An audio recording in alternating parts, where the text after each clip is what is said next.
আমরা প্রথমেই আলোচনা করতে চাচ্ছি সেটা হচ্ছে যে জাতীয় পার্টি এবং বর্তমান রাজনীতি। বর্তমান রাজনীতি আপনি কিভাবে দেখছেন যে এই গত 5ই আগস্টের পরে বাংলাদেশের রাজনীতির প্রেক্ষাপটটা কি আপনি কি মনে করছেন যে এর আগের রাজনীতি থেকে কিছুটা ভিন্ন বা কিছুটা অন্যরকম মনে হচ্ছে কি আপনার কাছে? না, গতানুগতিক। আমি আপনার ঠিক আপনি জানেন যে 5ই আগস্টের আগে প্রায় লং টাইম একটা প্রায় 2008 সাল থেকে এবং 2024 সালে 5ই আগস্ট পর্যন্ত একটা বৃহৎ একটা রাজনৈতিক দল, যেটা এই মুক্তিযুদ্ধের একটা অন্যতম যারা অবদান রেখেছিলেন, যে রাজনৈতিক দলটা সে আমলিগ। আমলিগ তার অ্যাক্টিভিটিসের মধ্যে দিয়ে দেশে যে সে ফ্যাসিস্ট এবং সে যে মানুষের গণতন্ত্রকে টুটিতে ধরেছিল, তারপর নির্বাচন ব্যবস্থাকে ধ্বংস করে ফেলেছিল, সেটা প্রতিবাদেই কিন্তু মানুষের মধ্যে এক ধরনের বৈষম্য সৃষ্টি হয়।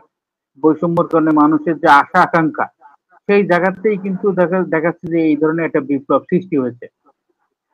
তখনও কিন্তু জাতীয় পার্টির রাজনীতিকে সবসময় একটা মানে দমিয়ে রাখা এবং জাতীয় পার্টির পরিবারের মধ্যে এক ধরনের ফাটল ধরিয়ে দেওয়া, যাতে জাতীয় পার্টি শক্তভাবে বা শক্তিশালী ভাবে অবস্থান না করতে পারে বাংলাদেশের রাজনীতিতে। এবং সেম ক্যাটাগরি আমরা 5ই আগস্টের পরে এই একই প্রথম 1 মাস 2 মাস দেখলাম যে একটু মানে কিছুটা পরিবর্তন দেখেছিলাম, যে তথাকথিত যে আওয়ামী লীগ বিএনপির যে রাজনীতি, পরিবারতন্ত্রের যে রাজনীতি, তাদের যে চিন্তা চেতনা, সেখান থেকে বেরিয়ে এসে কিছুটা এই নতুন সরকার, অন্তর্বর্তীকালীন সরকারে কিছু পরিবর্তন দেখতে পেয়েছিলাম।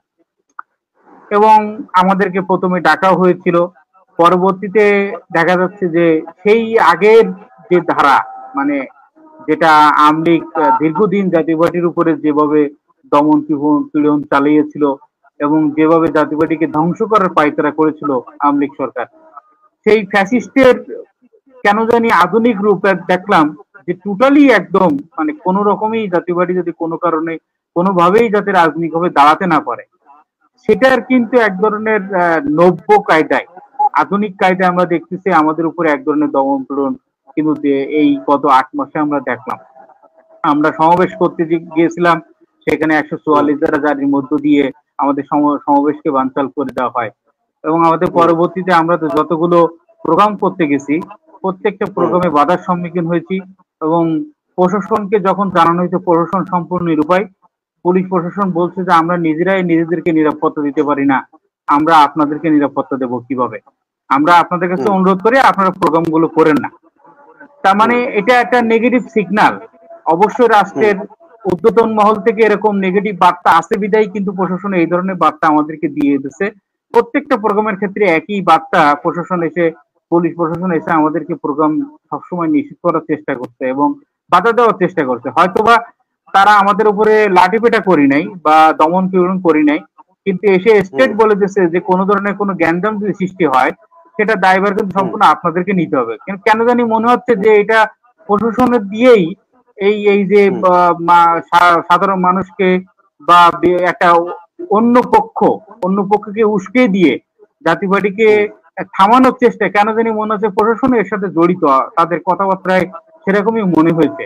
এবং এই প্রশাসন জড়িত মানে হলো অবশ্যই বা রাষ্ট্রের ঊর্ধ্বতন মহল জড়িত। ঊর্ধ্বতন মহল জড়িত না থাকলে তো এই ধরনের দমন পীড়ন কিন্তু জাতীয় পার্টির উপর হওয়ার কথা না। দেখেন, এদেশে রাষ্ট্রধর্ম ইসলাম করছে হলো হুসাইন মোহাম্মদ এরশাদ। উনি শুক্রবার দিন ছুটি ঘোষণা করেছেন। এই যে আজকে মসজিদ মাদ্রাসা যে বিদ্যুৎ বিল মওকুফ করা এবং তাদের যে ভাতা, মানে ইমাম মুয়াজ্জিনদের যে একটা ভাতা সিস্টেম চালু করা, এগুলো সব কিন্তু এসবের অবদান। কিন্তু সেই রাষ্ট্রে ইফতার মাহফিলে যখন জাতীয় পার্টি ইফতার মাহফিল করে, সেখানে যখন অন্য পক্ষকে উস্কিয়ে দিয়ে জাতীয় পার্টি ইফতার মাহফিলে এই রোজাদার, যারা রোজাদার ব্যক্তি, সবার উপরে হামলা চালানো, হ্যাঁ, এবং পার্টি প্রোগ্রামে যে ইফতার মাহফিলের যে সরঞ্জামাদি, যে যারা রোজাদার ছিলেন তাদের জন্য কিছুটা আপ্যায়ন করা হয়েছিল, আপ্যায়নের জন্য ব্যবস্থা করা হয়েছিল যেহেতু রোজাদার ব্যক্তি সবাই, সেই খাবারগুলো চুরি করে নিয়ে যাওয়া এবং এক প্রকার ওইগুলো মানে নষ্ট করে দিয়ে যাওয়া, যাতে আমরা রোজা রাখছি সেটা যাতে ইফতার না করতে পারি। এই ধরনের প্রবণতা আমরা দেখছি, প্রশাসনও এক প্রকার তাদের সাথে। মানে যারা হুম বিশৃঙ্খলা করতে চায় তাদের সাথেই কেন জানি প্রশাসন যুক্ত হয়ে গেছে, এটাই খুবই হুম দুঃখের বিষয়।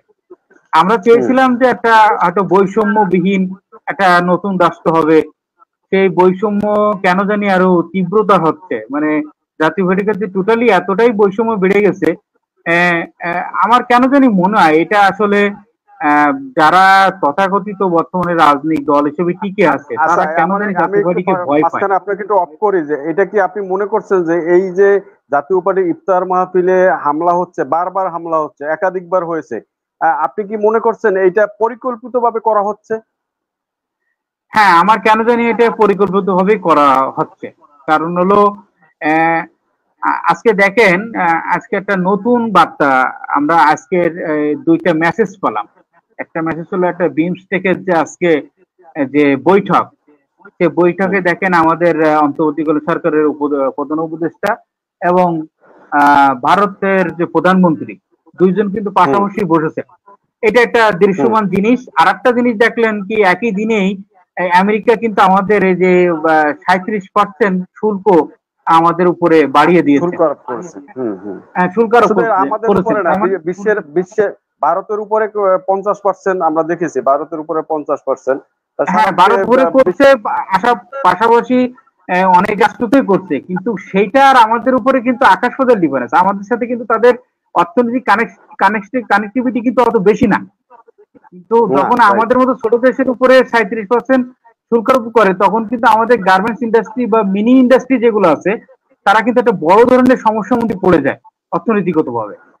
হুম সেই জায়গাতে আসলে এই দুইটা জিনিস যে দেখলাম, এই দুইটা জিনিস আমি কেন আনছি সেই কারণে যে এই দেশে কিন্তু দেখেন একটা প্রেক্ষাপটে আমাদের উপরে একটা ট্যাগ লাগানোর চেষ্টা করা হয়েছে যে আমরা ফ্যাসিস্টের দোসর, এবং আমাদেরকে মানে একটা গ্রুপ চেষ্টা করতেছে যে আমরা ইন্ডিয়ার মানে ভারতে দালালি করি, মানে এই ধরনের ট্যাগ লাগানোর জন্য এই বর্তমান সরকারের যারা নতুন যে রাজনৈতিক দল তৈরি করছে, যে এনসিপি এবং এনসিপির সাথে যারা যারা যুক্ত আছে, বিশেষ করে যারা 71-এর স্বাধীনতা বিরোধী শক্তি ছিল, তারা কিন্তু হুম এক প্রকার আমাদের উপরে ট্যাগ লাগানোর চেষ্টা করতেছে যে আমরা হলো ভারতপন্থী রাজনৈতিক দল।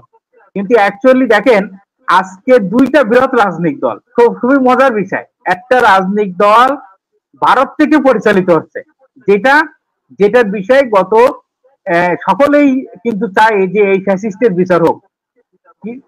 আর একটা রাজনৈতিক দল তৈরি মানে দেখেন নেতৃত্ব হচ্ছে কিন্তু সম্পূর্ণ লন্ডন থেকে। একমাত্র হ্যাঁ জাতীয়বাদী যে বাংলাদেশে অবস্থান করে ক্ষমতা ছাড়ার পর থেকে আজ অবধি পর্যন্ত বাংলাদেশে কোন জাতীয়বাদী নেতা কর্মী এই পর্যন্ত দেশ ছেড়ে পালায় নাই।